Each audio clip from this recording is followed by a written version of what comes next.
Conference में आप सब लोगों का स्वागत है।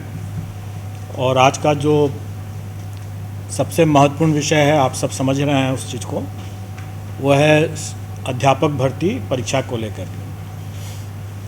यह परीक्षा 24, 25 और 26 अपने निर्धारित तिथि और कार्यक्रम के अनुसार आयोजित की जाएगी। इसमें किसी को कोई संशय नहीं होना चाहिए। फिलहाल के हिसाब से वो अपने निर्धारित कार्यक्रम के हिसाब से ही वो आयोजित की जाएगी। जो भी अभ्यर्थी इसमें आवेदन दिए हैं वो सभी के सभी इसमें भाग लेने के लिए अधिकृत हैं, वो भाग ले सकते हैं। आप सब लोगों को जानकारी दे दूं कि हम लोग परीक्षा के स्टेज पर हम किसी भी अभ्यर्थी की पात्रता या उसकी पात्रता नहीं है, इसकी जांच नहीं करते हैं। स्व घोषणा आधारित वो जो भी अपना तथ्य आवेदन में दिए हैं, हम उसको स्वीकार करते हैं और उसके हिसाब से हम उसे परीक्षा में भाग लेने के लिए अनुमति देते हैं, एडमिट कार्ड इशू करते हैं। और एक बार जब उनको एडमिट कार्ड इशू हो गया तो वो परीक्षा में भाग ले सकते हैं। और डॉक्यूमेंट वेरिफिकेशन का जब स्टेज आता है उस समय हम चेक करते हैं कि वो जो दावा किए हैं कि वो योग्य हैं, पात्र हैं, उसके बारे में उनके डॉक्यूमेंट वेरिफिकेशन के समय में हम चेक करते हैं। अब यहाँ पर आप लोग ज़रूर पूछेंगे और सब लोगों को ये संशय है कि बीएड वालों के केस में स्पष्ट कुछ होना चाहिए कि स्थिति क्या है। देखिए, आप लोगों ने माननीय सर्वोच्च न्यायालय का जो आदेश देखा होगा, उसके पेज 45 में के अंतिम पैरा में स्पष्ट लिखा हुआ है कि राजस्थान गवर्नमेंट ने बीएड अभ्यर्थियों से आवेदन नहीं लिया, उनको रोक दिया आवेदन लेने से। ये गलत हुआ क्योंकि उस समय एनसीटी का जो गाइडलाइंस था वो प्रभावी था, और जब तक गाइडलाइन प्रभावी है तब तक उसको मानना राज्य सरकार को था। और इस दृष्टिकोण से माननीय उच्च न्यायालय राजस्थान हाईकोर्ट और माननीय सर्वोच्च न्यायालय ने दोनों ने ये कहा कि राजस्थान गवर्नमेंट ने ये गलत किया, उनको आवेदन लेना चाहिए था बीएड अभ्यर्थियों से भी। हमारे मामले में भी वही बात लागू होता है। जिस समय हम लोगों ने आवेदन आमंत्रित किया उस समय ये बीएड अभ्यर्थी पात्र थे, योग्य थे, और इसलिए उनको आवेदन आमंत्रित करने का मौका दिया गया और उन्होंने आवेदन दिया भी। उसी में आगे माननीय सर्वोच्च न्यायालय ने यह भी आदेश दिया है कि ये एक एस्टैब्लिश प्रैक्टिस है, सेट प्रिंसिपल्स ऑफ लॉ है कि कोई भी वैधानिक संस्था द्वारा कोई एक वैध विधिवत कोई एक आदेश निर्गत होता है तो वो तब तक प्रभावी होता है जब तक कि वो रद्द नहीं हो जाए किसी कोर्ट के आदेश से या किसी अन्यथा। तो इसका मतलब यह हुआ कि 11 तारीख के पहले वो आदेश प्रभावी था एनसीटी का, और उसमें जो भी अधिकार उस सर्कुलर के बेसिस पर जो भी अधिकार लोगों को मिला वो अधिकार सुरक्षित है, वो उसमें कोई रुकावट नहीं है। तो इसका मतलब यह हुआ कि जो लोग नौकरी पा लिए पहले से, उनकी नौकरी भी सुरक्षित है। जिन लोगों ने एग्ज़ाम में अपीयर होने का अधिकार प्राप्त कर लिया उनका वो अधिकार भी सुरक्षित है। तो इसका मतलब यह हुआ कि बीएड के अभ्यर्थी जो हैं वो बेशक एग्ज़ाम में अपीयर हो सकते हैं क्योंकि उनका ये अधिकार सुरक्षित हो चुका है। लेकिन यह अधिकार उनके सिर्फ एग्ज़ाम में अपीयर होने का है जो कि सुरक्षित है, उसके फल पर उनका अधिकार अभी नहीं बना है। परीक्षा फल के अधिकार के बारे में इसमें हमारे विज्ञापन में भी ये अंकित है कि कोई भी निर्णय एनसीटी के परामर्श से जो राज्य सरकार जो निर्णय करेगी वही मान्य होगा। क्योंकि हम लोग एनसीटी से गाइडेड होते हैं, और जैसा कि मैंने पहले बताया कि पेज 45 सुप्रीम कोर्ट के ऑर्डर के लाइट में कि राजस्थान सरकार को भी एनसीटी के आदेश को मानना चाहिए था, क्योंकि वो उस समय प्रभावी था, और हम लोग भी उसी को मानते हैं। और एनसीटी का गाइडलाइन जो भी रहेगा, राज्य सरकार का जो भी उस पर जो निर्णय होगा वही अंतिम निर्णय होगा, वही मान्य होगा। तो ये सबको मानना है। तो इसके संबंध में जब स्थिति आएगी कि परीक्षा फल के संबंध में कि उनकी पात्रता बनती है कि नहीं बनती है, इसके संबंध में जो भी निर्णय होगा वो उस समय उसके परीक्षा फल को प्रभावित करेगा। अब एक जैसा आप लोगों ने पाया ही होगा कि माननीय सर्वोच्च न्यायालय ने राइट टू एजुकेशन को राइट टू क्वालिटी एजुकेशन भी माना है। स्वाभाविक है, और आप सब लोग अवगत हैं कि राइट टू लाइफ, जीवन का अधिकार, ये शिक्षा के अधिकार के पहले से ही हमारे संविधान में जीवन का अधिकार जो है एक मौलिक अधिकार के रूप में पहले से उपलब्ध है। और माननीय सर्वोच्च न्यायालय ने ही अपने पूर्व के बहुत से आदेशों में इसको विस्तारित करके ये भी कहा है कि राइट टू लाइफ जो है और राइट टू लिव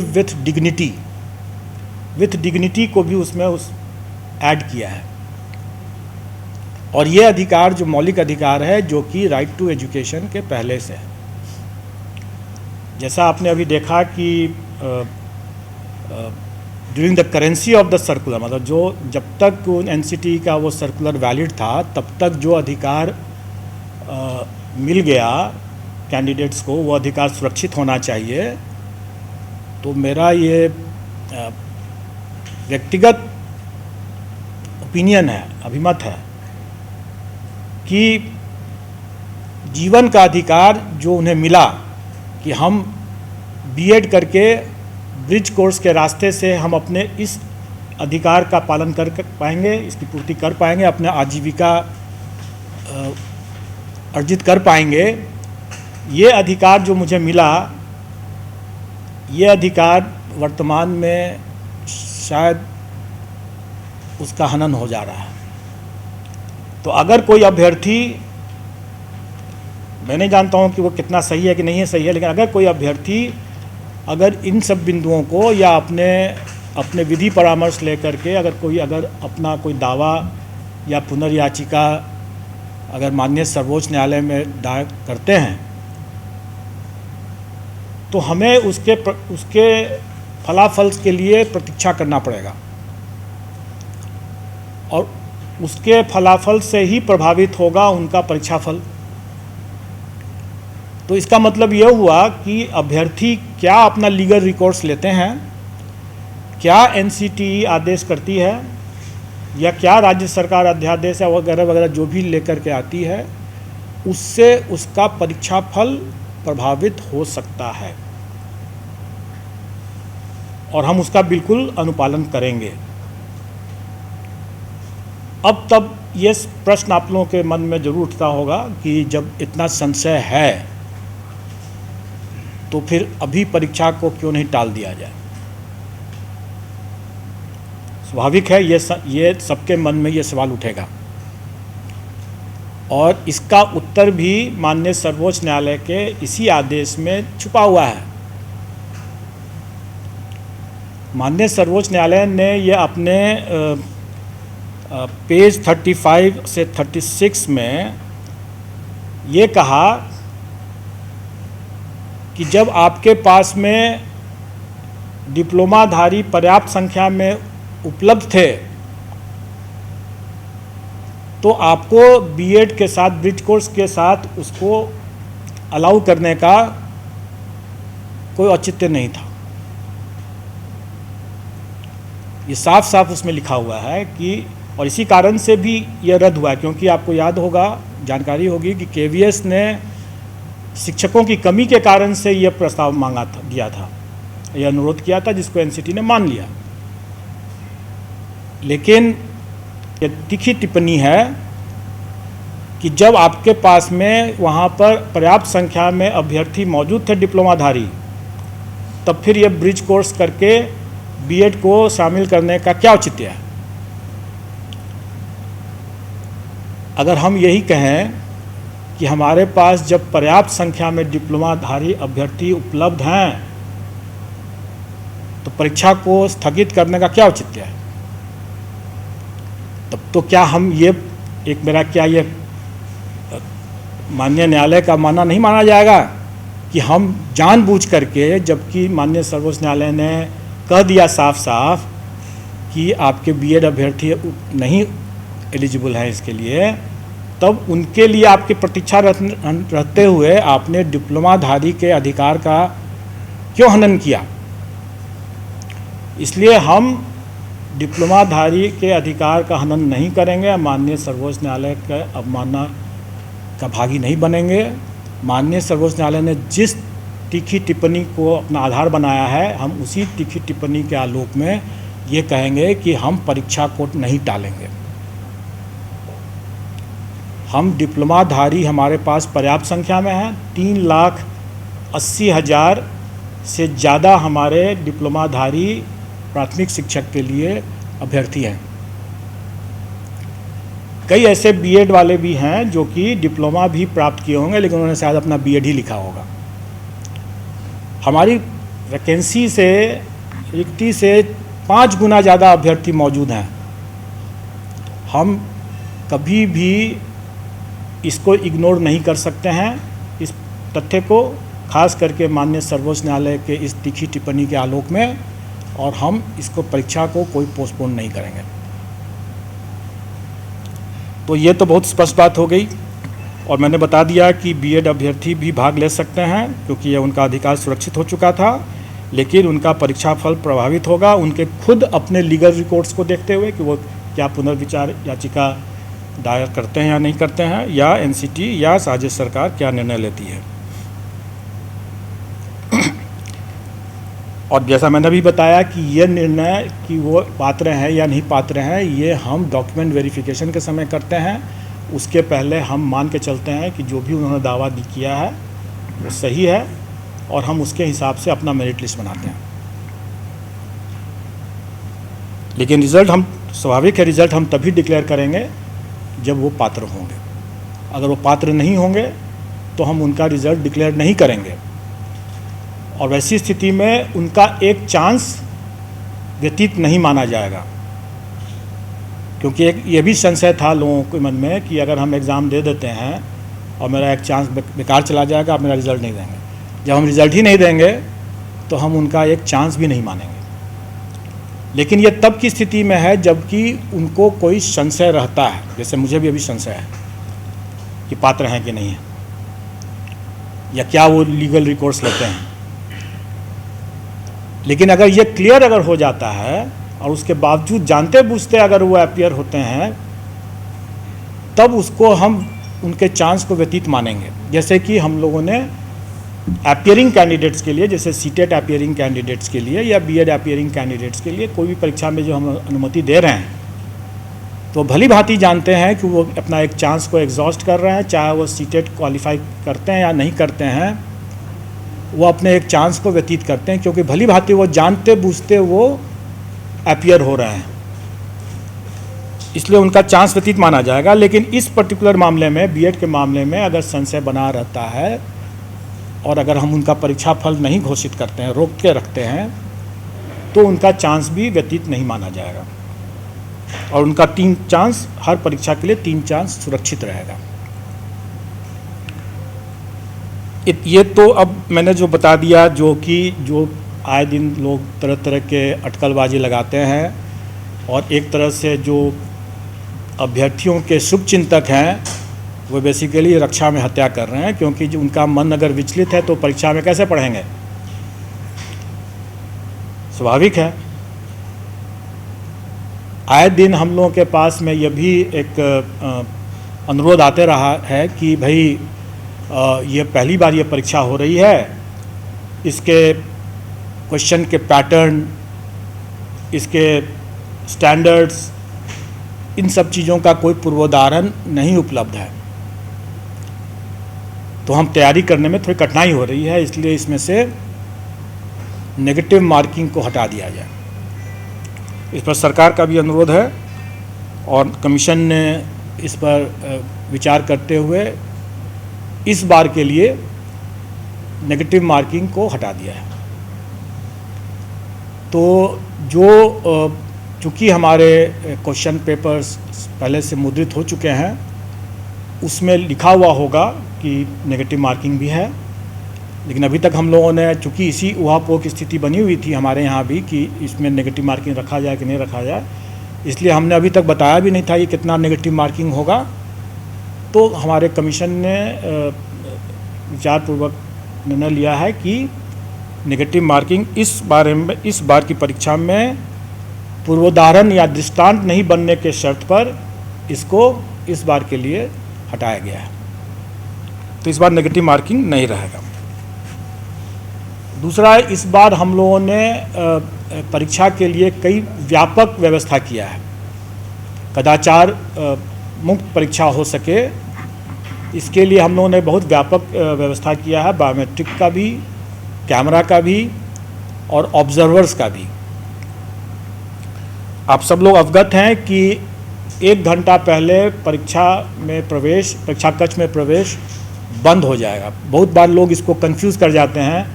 लोग ये बोलते हैं कि 1 घंटा पहले सेंटर में पहुंचना है। नहीं, 1 घंटा पहले अगर आप सेंटर में पहुंचेंगे तो आप प्रवेश नहीं कर पाएंगे।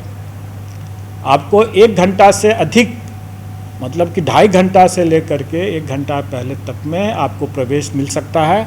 आपको उसी के हिसाब से वहाँ पहुँच जाना है और 1 घंटा पहले बंद हो जाएगा प्रवेश। और इस बार कैमरा भी लगा रहेगा, गेट पर भी, कक्ष में भी। तो इसलिए इसका कोई उल्लंघन न करे, ये सब कैमरा के नज़र में रहेगा। हम लोगों ने अपनी पुरानी व्यवस्था के हिसाब से अनसील करना, मतलब कि क्वेश्चन पत्र का जो बॉक्स है वो सीधे पहुंचेगा परीक्षा कक्ष में और अभ्यर्थियों के समक्ष खुलेगा। लेकिन स्वाभाविक है कि वो बॉक्स जो होगा वो एक ही कक्ष में पहुंच पाएगा और वहाँ से उसके अंदर से सील पैकेट निकलेगा और फिर वो अलग अलग कक्षों में जाएगा। लेकिन जो पहला कक्ष में बॉक्स पहुंचेगा, सेंटर सुपरिटेंडेंट के चैम्बर में बॉक्स नहीं जाएगा, सीधे परीक्षा कक्ष में जाएगा और सीधे वहीं पर अनसील्ड होगा। और मैं इस बार बता दूं कि सील किस तरह से होगा ताकि अभ्यर्थी भी जाने, और फिर उसके बाद जब परीक्षा समाप्त होने के बाद अभ्यर्थियों के समक्ष लिफाफे में वो सील्ड होगा और वापस फिर उस बक्से में भी सील्ड होगा। और ये अभ्यर्थियों की जवाबदेही रहेगी कि वो अपने समक्ष सील्ड होकर के जब अंदर चला जाए उसके बाद ही वो परीक्षा कक्ष छोड़ें, क्योंकि बाद में अगर वो कहते हैं कि मेरा OMR शीट गायब हो गया तो उसको हम लोग अनुपस्थित मानेंगे या मानेंगे कि वो अपने ज़बरदस्ती वो अपने जेब में रख के लेके चला गया और वो कदाचार माना जाएगा। इसलिए उनका ये फ़र्ज़ है कि वो अपने सामने, उनको सुविधा दी जा रही है, वो अपने सामने सील करवा लें लिफाफा में। बाद में ये हम लोग इस बात को नहीं मानेंगे कि अगर उनका मिसिंग है तो हम उसको नहीं मानेंगे, हम उसको बल्कि कदाचार मान करके ये समझेंगे कि वो अपने साथ लेते चले गए हैं। अब देखिए, सील करने का भी एक तरीका है जो कि मैं इस बार बता रहा हूँ, क्योंकि प्रायः लोगों को ये कह सकते हैं कि भाई हमारे सामने तो सील किया, मेरे जाने के बाद फिर से अनसील करके, मतलब कुछ भी बोल सकते तो हैं ही, हो तो सकता ही है। हम लोग भी जैसे जैसे काम करते हैं तो वैसे वैसे हम लोग भी थोड़ा स्मार्ट होते जाते हैं, हम लोग भी सीखते हैं आप लोग से भी। तो सील जो होगा वो इस बार जो बॉक्सेस जो जाएंगे वो प्लास्टिक के, एयरपोर्ट पर जो आप लोग देखते होंगे प्लास्टिक में से रैप रहता है वो रहेगा, लॉक भी सील रहेगा और वो सब वहीं खुलेगा अभ्यर्थियों के समक्ष। रिटर्न जब होगा, मतलब जो एग्जामिनेशन ख़त्म होने के बाद वो बॉक्स में जब वापस लिफाफा सील होकर चला जाएगा तो बॉक्स के ताला लगाया जाएगा, ताला को भी सील किया जाएगा और सील करने का इस बार विशेष तरीका है, उसको एक जैकेट पहनाया जाएगा और वो जैकेट हम लोग देंगे। अभी क्या होता था कि सेंटर में सेंटर सुपरिटेंडेंट अपना सील लगाते थे, स्वाभाविक अपना सील लगाते थे, तो फिर आपके पीठ पीछे अपना सील खोल करके फिर से सील कर सकते हैं, करने कुछ भी कर सकते हैं, करते हो चाहे न करते हो अलग बात है, करने के लिए कर ही सकते हैं। तो उसको भी, उस पॉइंट को भी सील हम लोग सोचे कि इसको भी, इसमें भी सुधार कर लें और हम लोग अपना सील दे रहे हैं। अपना सील जो हमारा है वो एक जैकेट है, एक लिफाफा है, टैम्पर एविडेंट लिफाफा है, जो कि उस लॉक पर पहना दिया जाएगा और पहना करके जब उसको सील कर दिया जाएगा तो उसके बाद वो बिना फाड़े वो निकल नहीं सकता है, खुल नहीं सकता है। और चूंकि वो सील हम लोग सीमित संख्या में देंगे, जितने लॉक्स हैं उतने ही देंगे, इसलिए बाद में उसको अनसील करके फिर से सील करने की कोई गुंजाइश नहीं है। कैमरा लगा रहेगा हर एक परीक्षा कक्ष में और कंट्रोल रूम में भी। यह कंट्रोल रूम सेंटर पर भी रहेगा, डिस्ट्रिक्ट में भी रहेगा और यहाँ कमीशन के यहाँ पर बगल वाले कमरे में वहाँ पे भी रहेगा। और उसको हमारे प्रॉक्टर्स उसको चेक करेंगे, पर्याप्त संख्या में प्रॉक्टर्स रहेंगे डिस्ट्रिक्ट लेवल पर भी, यहाँ पर भी। और फिर हम लोग इसका एक और कंट्रोल रूम जो वेंडर बनाएंगे वो अपने दिल्ली में भी रखेंगे इसको, ताकि वहाँ पर भी बड़े पैमाने पर इसकी सभी वीडियो फुटेज को जो देखेंगे और देख करके अगर कहीं पर भी अगर कोई अनटूवर्ड्स अगर हो रहा है, कदाचार हो रहा है, तो उसकी चिन्हित करके तुरंत उसकी सूचना देंगे, उस पर कार्रवाई की जाएगी। हम लोग का यह भी प्रयास है कि जो हमारा कंट्रोल रूम यहाँ का है उसका लाइव वीडियो फुटेज जो है हम लोग स्ट्रीम करने का कोशिश करेंगे, ताकि आप लोग घर बैठे भी आप लोग चाहें तो देख सकते हैं। वैसे मीडिया के लोग यहाँ पर कंट्रोल रूम में आकर के अगर देखना चाहें तो वो उस परीक्षा के दिन भी यहाँ पर आकर के देख सकते हैं कि कंट्रोल रूम में कैसे क्या चीज़ चल रहा है यहाँ पर। और इसी तरह से डिस्ट्रिक्ट लेवल पर भी रहेगा। स्वाभाविक है कि सेंटर में यह सुविधा नहीं दी जाएगी, क्योंकि सेंटर में हम मीडिया कर्मी को प्रवेश की अनुमति नहीं रहेगी।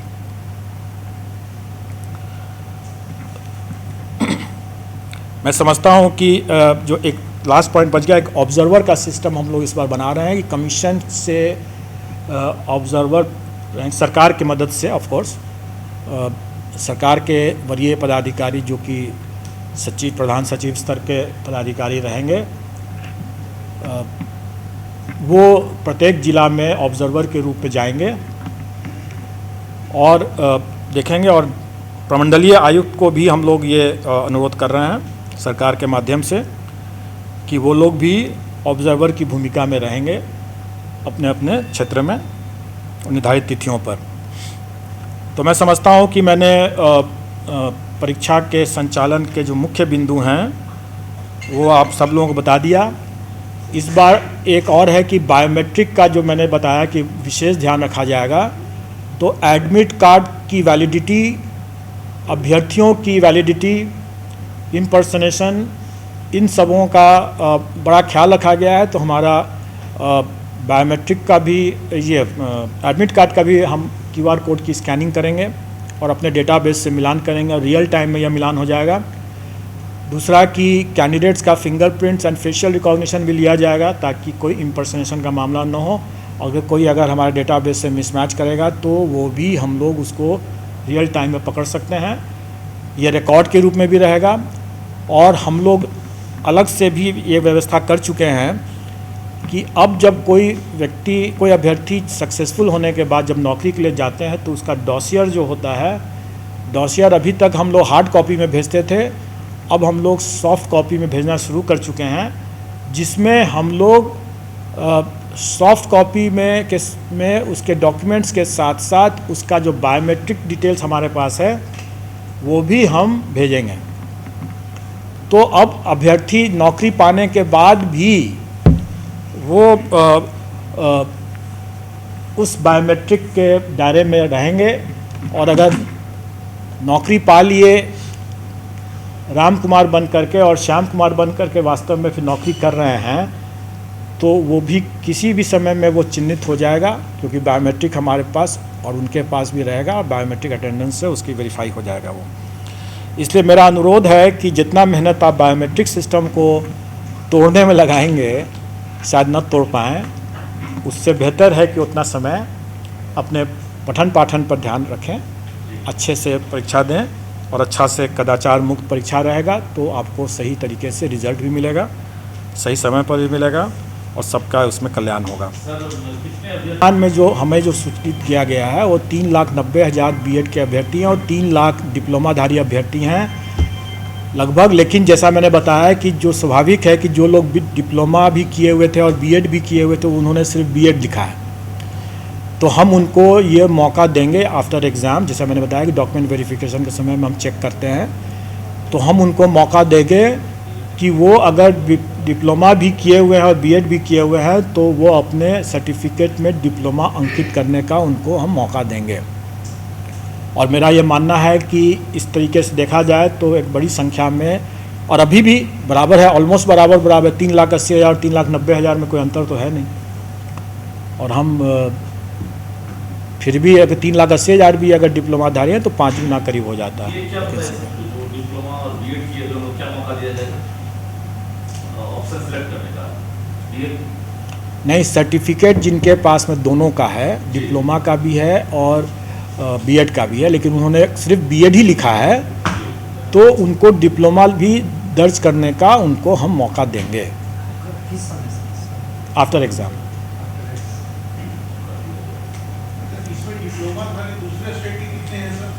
वो ब्रेकअप नहीं है, वो अभी तत्काल वो ब्रेकअप उससे क्या कोई फ़र्क नहीं पड़ता। देखिए, पहली बात कि वो आपका उसको जानने की कोई ज़रूरत नहीं है। आंकड़े हैं हमारे पास और आंकड़े इतने ऐसे नहीं हैं कि बिहार के लोग कम हो जाते हैं, ऐसी बात नहीं है। बिहार के लोग कहीं ज़्यादा हैं उससे, काफ़ी ज़्यादा उससे हैं, लेकिन ये विश्लेषण करने का कोई औचित्य नहीं है। तो अच्छी बात है, ये कॉन्फिडेंस आप बढ़ाते हैं, वो आप अपनी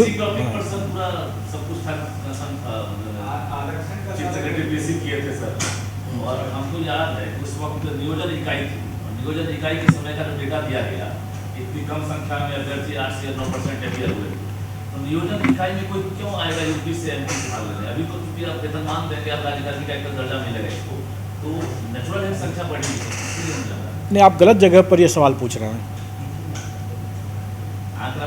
आपको ये सवाल सरकार से पूछना चाहिए, मुझसे नहीं पूछना चाहिए। हम अपने आयोग की जो स्थिति है वो मैंने बता दिया। परीक्षा के संबंध में जो संशय था लोगों के मन में, मैंने वो स्पष्ट कर दिया कि कौन अपियर करेंगे नहीं करेंगे ये उनका विवेक है, और उन्होंने जो लीगल रिकोर्स जो लिया होगा या लेना चाहते होंगे, 30 दिन का समय है उनके पास में पुनर्विचार याचिका अपना चाहे तो दायर कर सकते हैं। वो अभी कैलेंडर में जारी किए होंगे आप लोग ना, जैसे एग्जाम का आपने 24 से 26 पहले ही बता दिया, एग्जाम मतलब मोटा-मोटी उसी आसपास में दिया गया, फिर चेंज हुआ, तो एग्जाम के बाद रिजल्ट को लेकर पहले से कुछ प्लानिंग तो हुई कि हमको इस महीने रिजल्ट जारी करना, सुप्रीम कोर्ट तो बाद में आया। देखिए, अच्छा कि आपने ये प्रश्न पूछ दिया, एक पॉइंट छूट गया था मेरा। आप लोगों को ध्यान होगा कि जो अपियरिंग कैंडिडेट्स के लिए ये बात नियमावली में भी था और हम लोग ने भी ये पहले से भी डिक्लेयर किया हुआ है कि जो अपियरिंग कैंडिडेट जो हैं उनकी परीक्षा 31 अगस्त तक हो जानी चाहिए।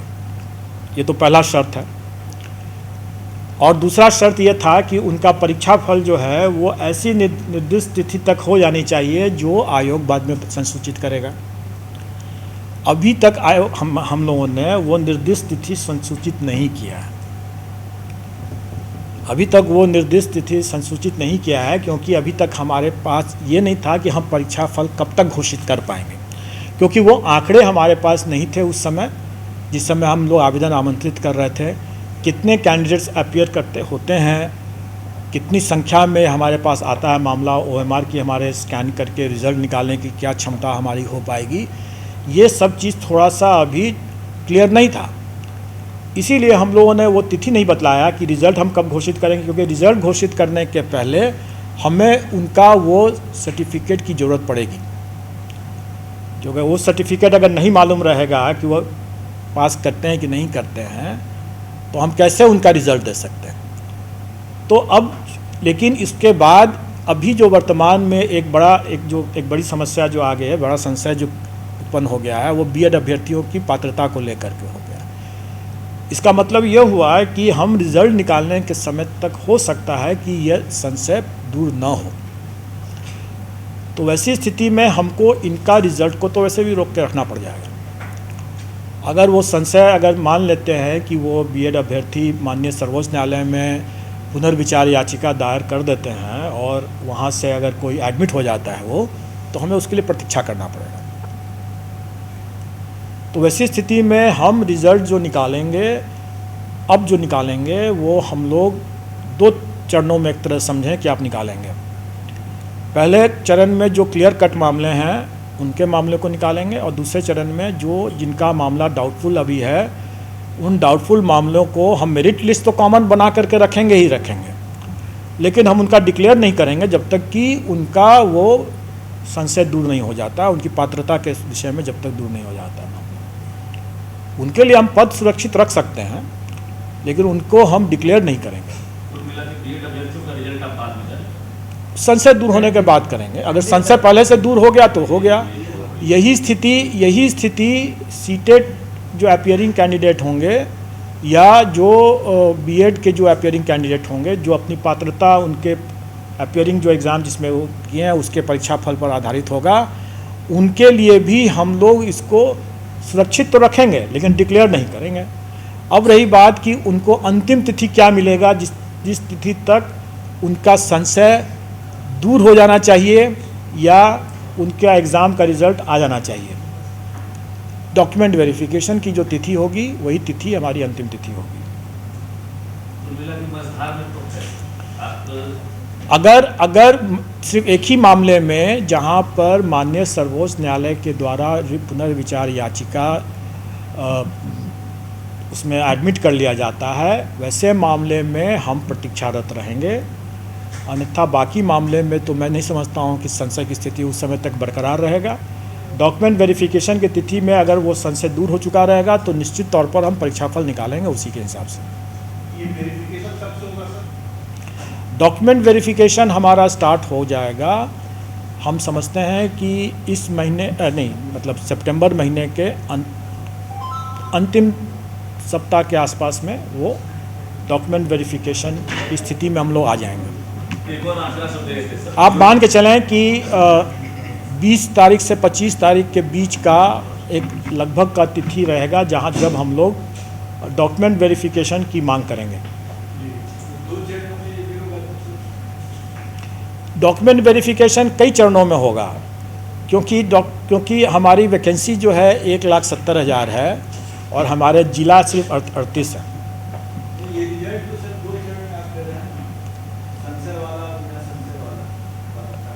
देखिए, संशय वाला जो रहेगा उसका तो डिक्लेयर ही हम नहीं करेंगे जब तक संशय का निराकरण नहीं हो जाता है। स्वाभाविक है, अगर आप स्वयं सोचें कि माननीय सर्वोच्च न्यायालय में अगर मान लीजिए पुनर्विचार याचिका लंबित है, चाहे वो अभ्यर्थियों की हो, चाहे राज्य सरकारों की हो, चाहे एनसीटी की हो, किसी की भी हो, तो हम क्या रिजल्ट दे देंगे?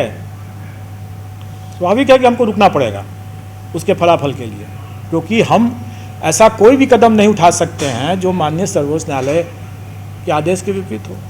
लेकिन अगर कोई संशय ही नहीं रहा, सब कुछ एकदम ब्लैक एंड वाइट क्लियर हो गया, तो हम तो उसके हिसाब से बिल्कुल रिजल्ट निकालेंगे।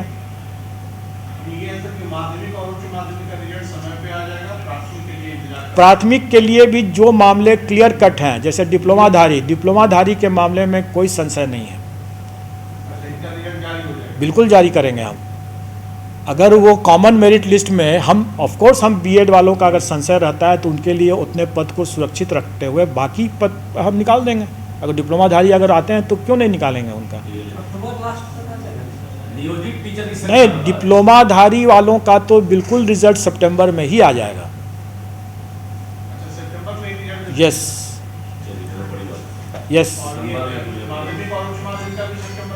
यस मैंने क्या कहा, जिसका संशय नहीं है उनका रिजल्ट भी सही हम निकाल देंगे। जिनका संशय रहेगा, तो जैसा संशय रहेगा, जिस स्तर पर मामला लंबित है उस स्तर से निर्देश लेकर के ही हम निकालेंगे। ये जैसे बता रहे वेरिफिकेशन एक मिनट वेरिफिकेशन का बता रहे सर कि 20 से 25 हम लोग जो निकालते हैं डॉक्यूमेंट वेरिफिकेशन के लिए, वो प्रोविजनल रिजल्ट के बेसिस पर देते हैं कि जो लोग कंसिडरेशन जोन में आ गए, मतलब जो सफल होने वाले जो अभ्यर्थी हो गए, उनका हम डॉक्यूमेंट वेरीफाई करवाते हैं।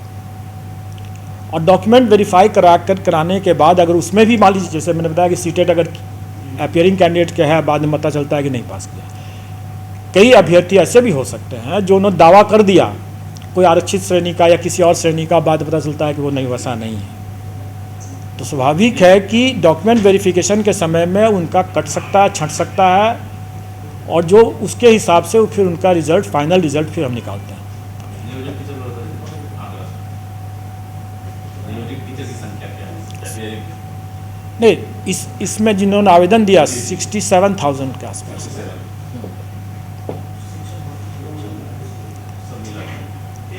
हाँ, तब दुष्प्रचार ये चल रहा था कि बीएड अभ्यर्थी 5 लाख हैं या 6 लाख हैं, कुछ लाख हैं। मैं तो यह कहूँगा कि एज लॉन्ग एज, जो माननीय सर्वोच्च न्यायालय ने कहा कि आपके पास में पर्याप्त डिप्लोमाधारी अभ्यर्थी हैं, मतलब कि अगर हमारे पास 80,000 वैकेंसी है, हमारे पास 80,000 कैंडिडेट्स भी अगर डिप्लोमाधारी रहते तो भी मैं परीक्षा कराता।